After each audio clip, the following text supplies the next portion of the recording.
नमस्कार विद्यार्थी मित्रांनो, माझं नाव ओंकार सर आणि आज आपण पाहतो एक नवीन टॉपिक जो की CETच्या दृष्टीने बायोलॉजीतला खूप इम्पॉर्टंट टॉपिक आहे, ज्याचं नाव आहे बायोकेमिस्ट्री ऑफ सेल.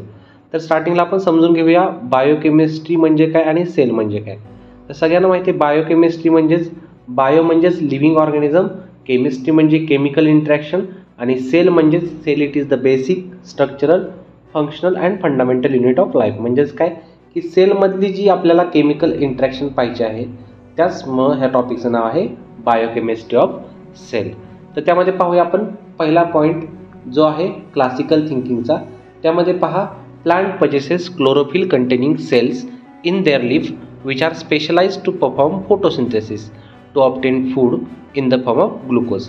म्हणजेच काय की प्लांटमध्ये सगळ्यांना माहिती काय असतं, पिगमेंट क्लोरोफिल असतं. ते कुठं प्रेझेंट असतं, लिपमध्ये प्रेझेंट असतं आणि ते काय करतं की फोटोसिंथेसिसला हेल्प करतं आणि आपलं फूड मिळवतं. आता ते प्लांटमध्ये जे फूड बनतं ते कोणत्या फॉर्ममध्ये असतं, ते असतं ग्लुकोजच्या फॉर्ममध्ये. म्हणजे पहिला पॉईंट समजा सगळ्यांना, plant possesses chlorophyll in which they produce food with the help of photosynthesis process and store the food in the form of glucose. Next point आहे त्यातला, the proportion of carbon hydrogen oxygen in carbohydrate is 1:2:1.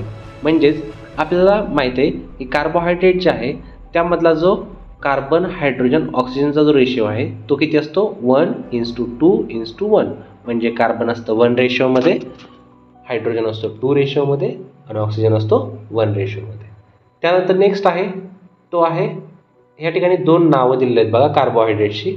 तर त्यामध्ये पहिला आहे डिजिटोक्सोज आणि दुसरा आहे रॅमनोज. पहा, C6H12O4 and C6H12O5 are the simple carbohydrates named as digitoxose and rhamnose respectively. म्हणजे या ठिकाणी पहा, C6H12O4 जो आहे त्याचं नाव आहे डिजिटोक्सोज आणि C6H12O5 याचं नाव आहे रॅमनोज. त्यानंतर नेक्स्ट आहे xylose is an aldose as it processes and aldehyde group in it structure. बघा, झायलोजला आपण अल्डोज पण म्हणू शकतो. का तर झायलोजच्या स्ट्रक्चरमध्ये अल्डिहाइड ग्रुप प्रेझेंट असतो, म्हणून झायलोजला आपण अल्डोज पण म्हणू शकतो. नेक्स्ट आहे glyceraldehyde is a triose sugar containing 3 carbon atoms. Glyceraldehyde ह्यामध्ये ट्रायोज शुगर प्रेझेंट असते, ज्यामध्ये 3 कार्बन ॲटम्स प्रेझेंट असतात. Haemoglobin transport oxygen in blood while myoglobin transport oxygen in muscles. बघा, सगळ्यांना माहिती आहे हिम म्हणजेच काय, ब्लड. त्यानंतर त्यामध्ये बघा हिमोग्लोबिन हे जे आहे ते काय करतं, ऑक्सिजन ब्लडपर्यंत नेण्याचं काम करतं. तसंच मायोग्लोबिन जो आहे ना तो ऑक्सिजन मसल्सपर्यंत नेण्याचं काम करतं. म्हणजेच आपण असं लक्षात ठेवू शकतो, हिम मीन्स ब्लड. म्हणजेच हिमोग्लोबिन काय करतं की ट्रान्सपोर्ट करतं ऑक्सिजन कुठं, ब्लडपर्यंत. तसंच मायोग्लोबिन जर लक्षात ठेवायचं असेल तर यम लक्षात ठेवा, यम म्हणजेच मसल लक्षात ठेवा. म्हणजेच मायोग्लोबिन म्हणजेच ट्रान्सपोर्ट करतं ऑक्सिजन कुठं, मसल्सपर्यंत. त्यानंतर saturated fatty acids do not have double bonds between carbon atoms. आपल्याला सगळ्यांना माहिती आहे सॅच्युरेटेड फॅटी ॲसिड्स जर असेल तर त्यामध्ये डबल बॉन्ड्स प्रेझेंट कार्बन ॲटम्समध्ये नसतो. म्हणजे कार्बन ॲटम्समध्ये डबल बॉन्ड प्रेझेंट नसतो. कोणामध्ये, सॅच्युरेटेड फॅटी ॲसिड्समध्ये. मग अनसॅच्युरेटेडमध्ये डबल बॉन्ड प्रेझेंट असेल का, तर हो, डबल किंवा ट्रिपल बॉन्ड प्रेझेंट असतो. नेक्स्ट आहे Friedrich Miescher discovered nucleic acid from first cells. He called them nuclein. Later Altman gave the name nucleic acid to the nuclein. बघा, यामध्ये फ्रेडरिक मिशर नावाचा एक सायंटिस्ट आहे, त्यांनी न्यूक्लिक ॲसिड शोधून काढलं. कशामध्ये, फर्स्ट सेल्समध्ये. आणि त्याने त्यात नाव दिलं न्यूक्लिन असं नाव दिलं. म्हणजे स्टार्टिंगला त्यांना माहीत नव्हतं की ह्याला नक्की नाव काय द्यायचं, म्हणून त्यांनी नाव दिलं न्यूक्लिन. म्हणजेच फ्रेडरिक मिशरने जे न्यूक्लिक ॲसिड शोधून काढलं फर्स्ट सेल्समध्ये, पण त्यांना त्यावेळेस माहीत नसल्यामुळे त्यांनी नाव दिलं न्यूक्लिन. आणि नंतर अल्टमनने ह्याला नाव दिलं की जे न्यूक्लिन नावाचं मटेरियल सापडलं त्याला नाव दिलं न्यूक्लिक ॲसिड. म्हणजे शोध लावला कोणी, फ्रेडरिक मिशरने, त्याला नाव दिलं अल्टमनने. Next, in DNA adenine always pairs with thymine with double hydrogen bonds. सगळ्यांना माहिती आहे DNA काय असतं की adenine is bonded with thymine with double hydrogen bonds. म्हणजेच A is form double bond with the thymine and guanine allows pairs with cytosine by 3 hydrogen bonds. म्हणजे G triple bond C and A double bond T. Then critical thinking questions. या ठिकाणी पहा CH2O is the molecular formula of aldehyde which is not a sugar.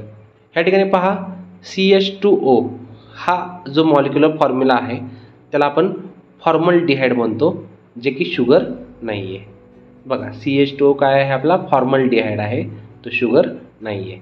Next आहे cellulose is a complex carbohydrate having the general formula C6H10O5N forming the structural unit of plants. पहा सगळ्यांना माहिती आहे प्लांटच्या सेलवॉलमध्ये काय असतं, सेल्युलोज असतं. ओके, त्याचा जनरल फॉर्म्युला जर पाहिला तर तो काय असतो C6H10O5N. नेक्स्ट आहे तुमचं glucose act as a respiratory substrate which undergoes catabolic reaction to produce ATP in plants and animals. पहा ग्लुकोज जो आहे ना तो रेस्पिरेटरी सबस्ट्रेट म्हणून ॲक्ट होतो आणि तोच काय करतो कॅटाबॉलिक रिॲक्शन करून ATP प्रोड्यूस करतो प्लांट्स आणि ॲनिमल्समध्ये. नेक्स्ट आहे तुमचा पॉईंट त्यातला ribulose is a ketose sugar as it म्हणजेच कीटोन ग्रुप. रायबुलोज जो आहे ना तो काय आहे कीटोज शुगर. आता कीटोज शुगर का म्हणायचं का त्यामध्ये कोणता ग्रुप आहे कीटोन ग्रुप आहे, म्हणजे जो की C+O ग्रुप आहे त्याला आपण कीटोन ग्रुप म्हणतो आणि तो रायबुलोजमध्ये प्रेझेंट आहे म्हणून त्याला कीटोज शुगर म्हणायचं. नेक्स्ट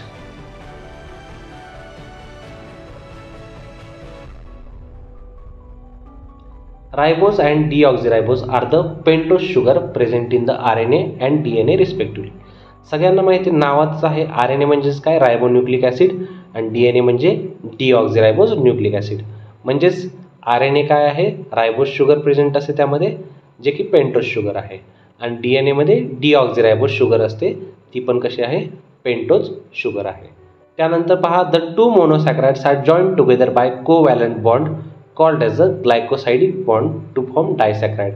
आता जर मला डायसॅक्राइड जर बनवायचं असेल तर मला दोन मोनोसॅक्राइड युनिट एकत्र आले पाहिजे आणि ते दोन मोनोसॅक्राइड युनिट एकत्र आल्यानंतर ते कोणत्या तरी बॉन्डने जोडले पाहिजे. त्याला आपण कोणता बॉन्ड म्हणतो, एक कोव्हॅलंट बॉन्ड त्या दोन्हीमध्ये तयार होतो त्याला आपण ग्लायकोसाइडिक बॉन्ड तयार म्हणतो आणि तो ग्लायकोसाइडिक बॉन्ड त्या दोन्हीमध्ये तयार होऊन एक डायसॅक्राइड तयार होतो. म्हणजे दोन मोनोसॅक्राइड युनिट एकत्र आले की एक डायसॅक्राइड तयार होतो with the help of glycosidic bond.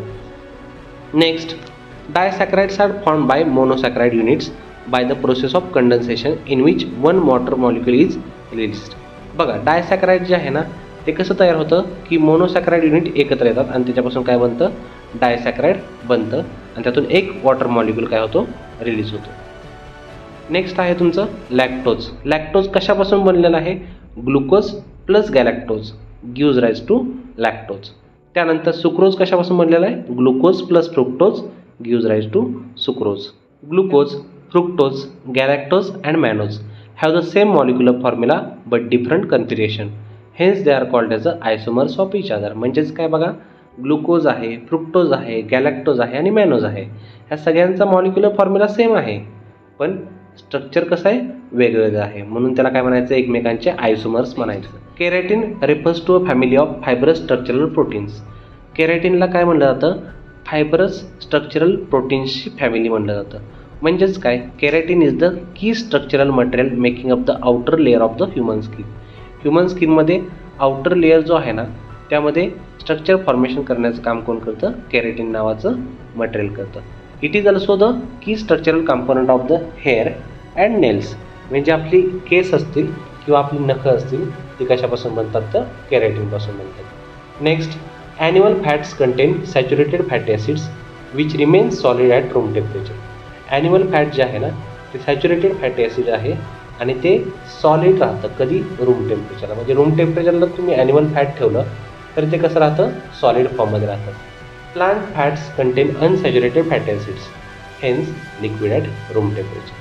आणि प्लांट फॅटमध्ये कसं असतं अनसॅच्युरेटेड फॅटी ॲसिड्स असल्यामुळे ते रूम टेम्परेचरला लिक्विड फॉर्ममध्ये आपल्याला सापडतं. नेक्स्ट आहे lipids. Lipids are the esters of fatty acids. Lipids कशाचे बनलेले आहेत ते फॅटी ॲसिड्सचेच इस्टर आहेत आणि ते एकमेकांना लिंक होऊन काय बनलेलं आहे लिपिड बनलेलं आहे. नेक्स्ट आहे तुमचं saturated fats like animals fats are solid at room temperature. त्याचे एक्झाम्पल पाहूया आपण बटर. नेक्स्ट आपण वरती पाहिलं ते lipids are a group of heterogeneous compounds like fats oils steroids waxes etcetera. Lipids काय आहे हा एक ग्रुप आहे कशाचा, हेट्रोजिनियस कंपाऊंड्सचा. त्यामध्ये कोणते कोणते कंपाऊंड्स येतील, त्यामध्ये फॅट्स असेल, ऑइल्स असेल, स्टेरॉइड्स असेल आणि वॅक्स असेल, असे सगळे कंपाऊंड्स त्यामध्ये येतात. Next, palmitic acid is a saturated fatty acids while the others are unsaturated. Palmitic acid जे आहे ना ते सॅच्युरेटेड फॅटी ॲसिड्स आहे आणि बाकीचे कसे आहेत, अनसॅच्युरेटेड आहेत. त्यानंतरनं carotenoids occur in the thylakoids of the chloroplast, that means site of photosynthesis which help in the process of photosynthesis.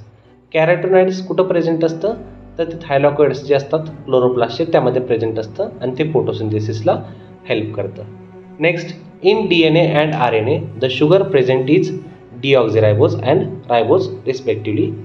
बघा आपण आधीच पाहिलं वरती, DNA मध्ये असते डिऑक्झिरायबोज शुगर जी की पेंटोज शुगर आहे आणि RNA मध्ये असते रायबोज शुगर, ती पण कशी आहे, पेंटोज शुगर आहे. त्यानंतर the nitrogenous bases present in DNA are adenine, guanine, cytosine and thymine. आणि तसं पाहायला गेलं तर RNA मध्ये फक्त एक डिफरन्स असतो की थायमिनच्या जागेवर फक्त एक रिप्लेस होतो, काय होतो, युरॅसिल.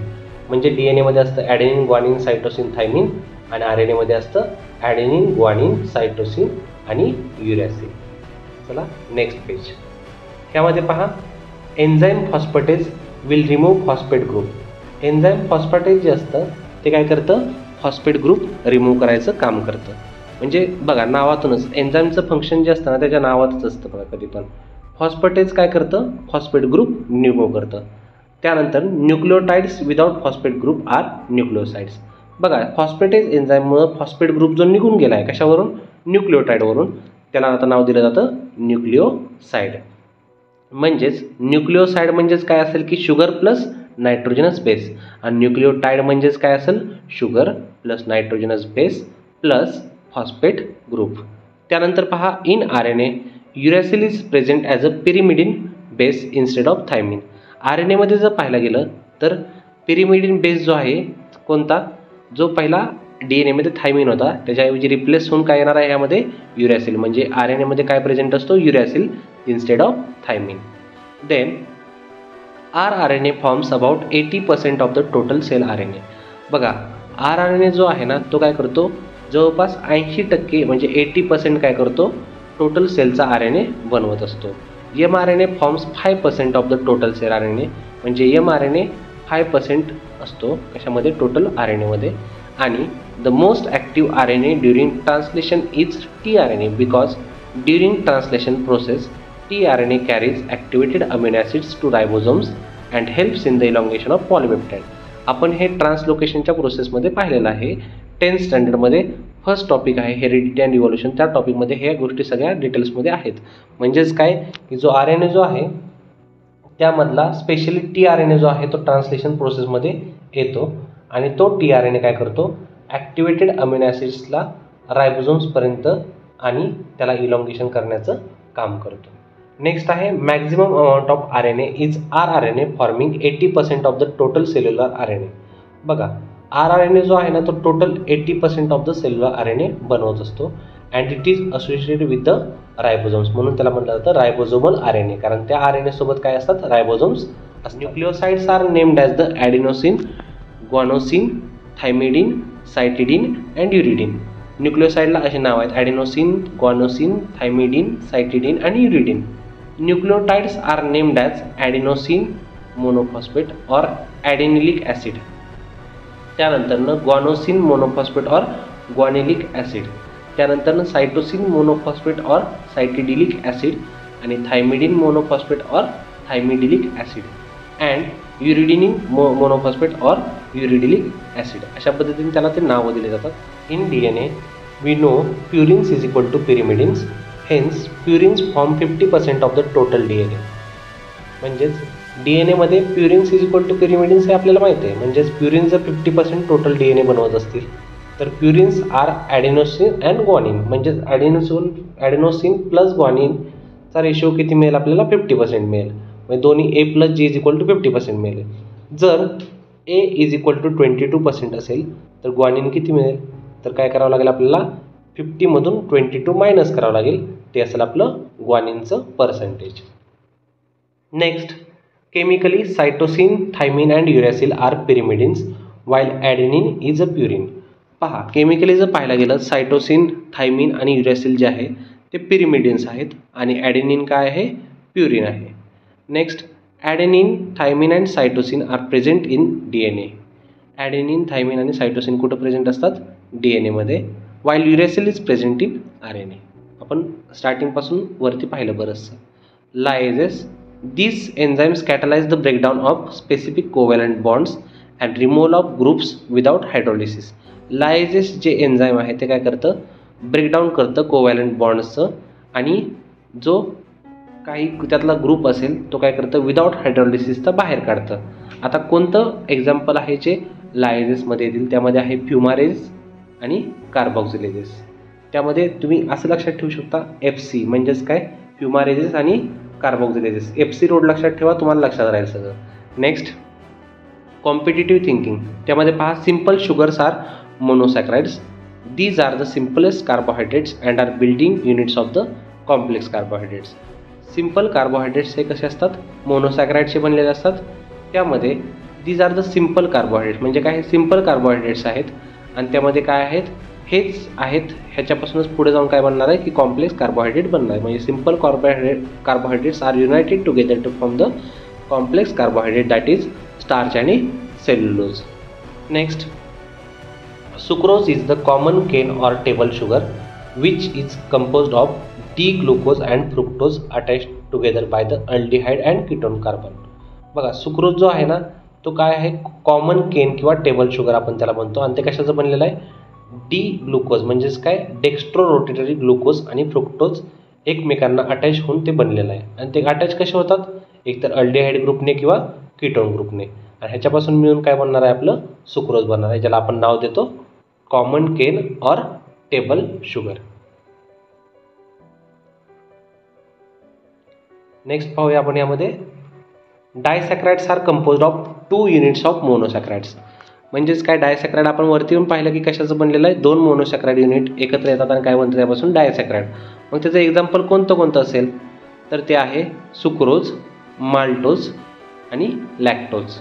असे त्याचे 3 एक्झाम्पल आहेत, सुक्रोज, माल्टोज आणि लॅक्टोज. हे काय डायसॅक्राइडचे एक्झाम्पल्स आहेत. Cellulose, starch, glycogen are carbohydrates that are homopolysaccharides. म्हणजे सेल्युलोज असेल, स्टार्च असेल आणि ग्लायकोजन असेल हे होमोपॉलिसॅक्राइड्स आहेत. त्यानंतर पहा next ester bonds are present in nucleic acids and lipids. Ester bonds आपल्याला कुठं सापडतात तर न्यूक्लिक ॲसिडमध्ये आणि लिपिड्समध्ये ते सापडतात.